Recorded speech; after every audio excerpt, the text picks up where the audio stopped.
Okay, so we have some new video I want to share with you regarding what's happening at Stony Brook right now, and not a whole lot of city stations seem to be covering this, but News 12 and News 12 and Newsday have been covering this. Of course, the city stations just don't care about Long Island, but very much sometimes. But this is why I watch people like, well, you watch News 12, South Shore, or South Shore, because they're the only Long Island-based media. The city stations think we're an afterthought. It's, they're covering this is going on at Columbia University. They're all over it, but they don't want to come out here and cover this. So, unfortunately, there have been arrests now. We have actually they have coverage on the website. I could link below here, but they were occupying Stony Brook University. One student, at least they were showing one girl being arrested. You'll see. I don't know why they used so much force on her. I didn't see what happened beforehand, but questionable. A large amount of force being brought against these people. But this is a disturbing time that we're living in here. And again, I don't see anyone with the peace signs or anything like that, as you'll see in these clips that I'll hear from you that I got from watching it tonight. But they're basically demanding financial transparency, and they want divestment from corporations that contribute or profit from Israeli military operations. So that is what they want. But I'm scared that there's going to be violence as a result of this, and we've had so much violence in the world, and it just seems like the world just keeps becoming more of a violent place. So I'm going to play from you what I saw on the TV tonight. I just can't believe this is happening in Stony Brook. And if this kind of disorder continues into tomorrow, do not be surprised if you're using public transportation. Do not be surprised if the Long Island Railroad bypasses Stony Brook as well as Suffolk County Transit. They may wind up doing that if this continues to get out of control like it is. You already know the way I feel about it, obviously. If they were against war and for peace, we'd see peace symbols. But I don't see any peace symbols. I just see Palestinian flags. And that's not a solution to this war at all. So let's take a look and see what I saw on the TV tonight. Well, I can't believe this is happening, guys, but Stony Brook is under attack. These pro-Palestinian protesters, an extra hour to disperse. Arrests are now being made. Yeah, they sure are. And News 12's Tamer Ponton is there right now. So it's chaos at Stony Brook University. We know that there's been a couple of arrests, Tamer. Joe and Antoinette, a couple of people have been taken into custody by police. We want to show you what's going on here. I'm going to step out of the way. You see a line of students over here. They have been shouting. What we have seen, I can only describe as going from a standoff. It's chaos now. It's complete chaos. That has involved police activity. We're going to swing around to the left here. Phil, take a look over here. There was this yellow police caution tape that had been up. The students, or who these people are, they ripped it down. They are now standing here locked in arms chanting. And I want to show you something else. Walk over here with me. I will give News 12 credit for covering this. A bunch of students ran into the library. They're trying to take over the library. And the police were over there and they were shouting at the police. And on this empty grass. This is not peaceful. They're trying to take over the colleges, man. One person was down here on the ground. There were about 5 police officers surrounding her, and there were other people around her screaming and shouting. We want you to look over here again.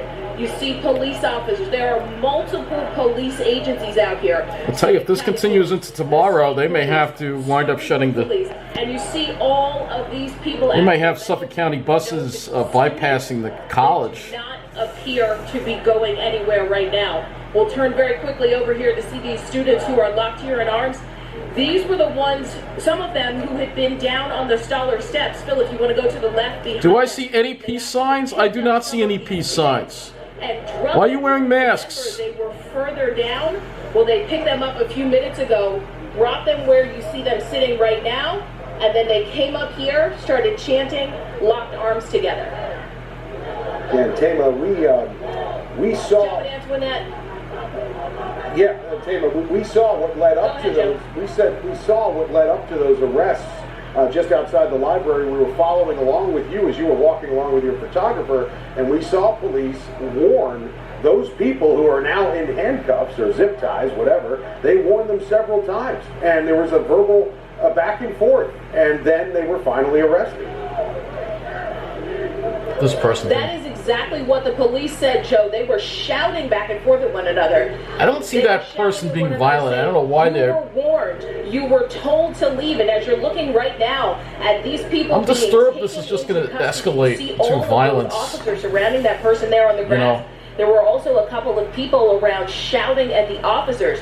They were told to back up. I didn't see that girl resisting arrest there. I didn't. I don't know what happened before the camera rolled. And in the midst of all of this was when those students had run into the library and ran inside. Those line of police officers were there too. You know, we've been talking about the Stoller steps and what had been going on over there. Things have gone from that area there where they had the tent set up, and they moved up over here. This is really escalating into a really bad situation, guys. Many of them students are now shouting openly. It's like we're living a nightmare this year. And the I'm telling you, it's just unbelievable. You can see some running behind some of these students. This has happened a couple of times that we've been here, that we've seen people break out into a run. And Phil, go to the left here. There are dozens of police officers over there. We're going to send things over to Kevin. He's closer over there. Kevin, what are you seeing?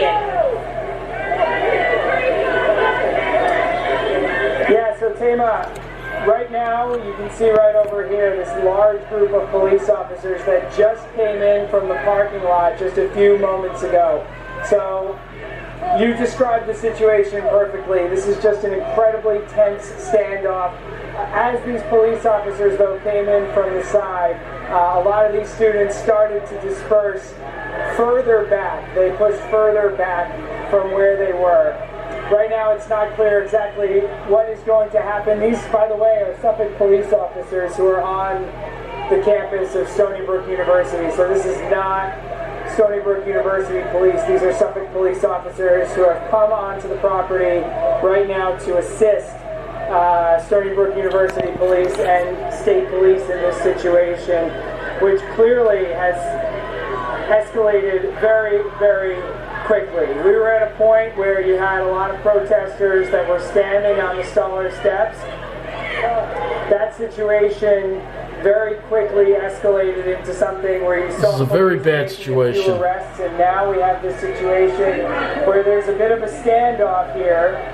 Suffolk County Police on the property of Stony Brook University, and then Joe, if you look over to the right over here, you can see these student protesters still out here, continuing to chant, continuing to hold signs, continuing.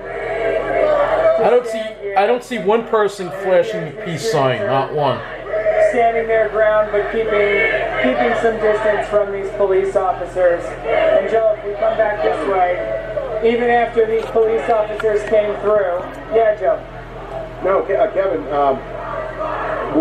I think the turning point that we need to remind people of, that if they're just tuning in right now, was that we saw a greater amount of police and a small got some amount state of troopers there. A little bit after 11 o'clock, about 10 minutes after they were told to leave or would be arrested. But we saw that amount of police officers, that larger amount, leave the scene, and then that's what kind of led to what we're seeing right now. Wouldn't you agree? Yeah. It's been just a remarkable back and forth all night long. We're being told to move, Joe. I'm talking to my photographer, Joe, right now. We're going to back up right now because we're being directed to do so. So we're good here. We're good here. All right. So look at this. It's truly a remarkable back and forth that we've been seeing all night, Joe. So Yeah, we had about a dozen or 15 protesters. This is not going to end out well. there on the lawn, far more police officers. Those police officers appeared to walk away, and that signaled to some of these students that they were good to go, back onto that field. And they rushed the field, and there were over 100 people probably standing there. You have to wonder who's organizing all these protests. Is this getting funded by Hamas? From police. These are real scary times we're living in. I'm telling you. In much greater numbers. Yeah, Kevin, And the standoff has resumed. Yeah, that was Like there's more a good police point officers there, yeah. than there are protesters right now. Definitely New York, like the police- like I said, the governor has lost complete control of the state. There's no way New Jersey or Phil Murphy would be tolerating this. Yeah, much larger numbers. But the longer they wait to do something, the worse it's going to get. They should have kicked them off when it was small. Now it's out of control. And then Joe turned to the right, and you just see the large group of protesters who are here. Okay, now let's come back. Is that a middle finger? And go this way. These people aren't peaceful protest. They're not supporting peace. Why are they all wearing masks too? Why do you have to hide your face for? They have this standoff with that group. So you've got two separate standoffs happening right now. The police officers are back to back. The state troopers and the university police back to back. And you've got some people in the middle just kind of watching both sides. So very tense situation here right now. But one thing is that the protesters have been warned. They are obviously being told to get away from the area, and they're just, not really doing This much. is what happened in Columbia University. Now we're seeing it here on Long Island. It's unbelievable. They're chanting still. They're not giving up. The line of them that were closer to the tents, they're now interlocking elbows and arms and showing how defiant they really are. If you guys haven't noticed, we are being pushed out of this area right now for our own safety. Which makes we're being asked to move further back. Yeah, you got to have your head on a swivel right now. So we're going to see. Sure. Yeah, Kevin, you get to a safe area. Police obviously have to have their head on a swivel right now. They're basically surrounded by a large group of protesters out there. But also, we should also mention that the university had agreed to sit and talk with them tomorrow. They agreed to some of their terms. They also warned them by 11 o'clock to leave the scene. This has all happened today, and we had all anticipated kind of a peaceful end to this evening. And here we are, Unfortunately. Thursday morning, and it's still going on. Yep, Joe, that's it. That's what it looked like, that there was going to be a peaceful end to this, but right now, this is still very much in flux, and police are just pushing a large group of protesters as far away from that area as possible and trying to disperse them, and then you have one line, a much smaller line over here, very defiant. So this situation is still very tense and very fluid. Kevin, be safe out there. Of course, like Joe said, have your head on a swivel and be as safe as possible. I can't believe this is happening on Long Island. Everyone is safe, even Tama as well. Yeah, that's right. Hochul has lost complete control of the state. We will continue to keep an eye on this situation. Really scary times we're living in, We'll be right folks. back.